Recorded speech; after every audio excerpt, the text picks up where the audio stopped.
You know, when you're in this culture in our society, you can do some phenomenal things individually, but they'll never reach their full potential unless you do them collectively.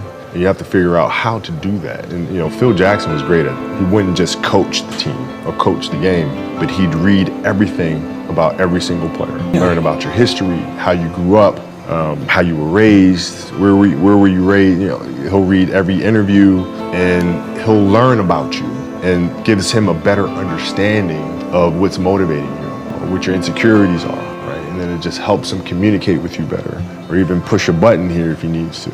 It's because our goal is to win a championship, and we can get through the Western Conference with you playing this way. But in the East, you know, we can dominate them inside with Shaq in the post. But if you continue to do this, we'll lose Shaq. We'll lose him. So I need you to pull back so we can pull Shaq forward for June. I think the best way to prove your value is to work, is to learn, is to absorb, to be a sponge. You always want to outwork your potential. As hard as you believe you can work harder than that. I think you have to challenge yourself to evolve and to grow. And I couldn't think of a better message for athletes in particular, because it's very easy for us athletes to kind of lose ourselves and our identity by connecting who we are to what we do. And I think that's a very dangerous zone to be in, right? So it's common sense to me to be able to say, okay, the next stage I'm going after with the same intensity, the same attention to detail, the same curiosity. So of course I'd want to be better at that than I was in my previous career. We're going to find out, right? I mean, that's the thing. You go for it, and you do all you can. You learn as much as you can. You continue to try. You continue to improve. You continue to evolve, right? 20 years from now, I can look in the mirror and say I gave it my best shot, and we did the best we could, and see where we end up. We talk about hard work all the time. It's like, man, if you got to get up every single morning and remind yourself how hard you need to work, you probably need to choose a different profession, because that shouldn't be there. I wake up in the morning excited to get to it. If I'm not training, I'm missing it. If I'm not watching a game of basketball, I miss it.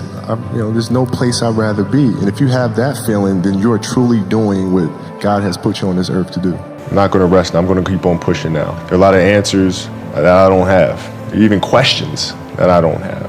But I'm just going to keep going. I'm just going to keep going, and I'll figure these things out as we go, right? And you just continue to build that way. So I try to live by that all the time. One of the things that I had to learn is how to get the best out of my teammates. And most people think it's a simple thing, passing the ball. But that's not how you make guys better. You have to really affect their behavior.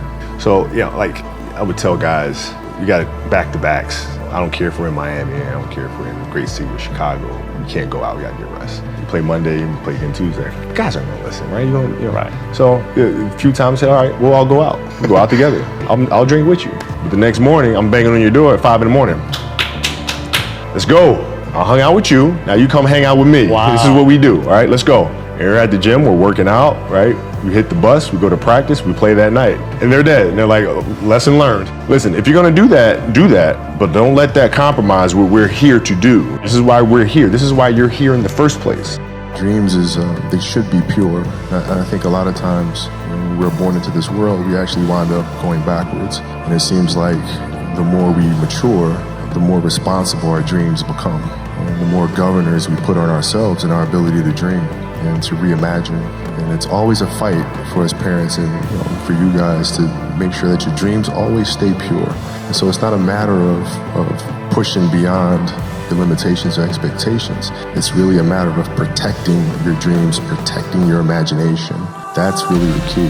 And when you do that, then the world just seems limitless.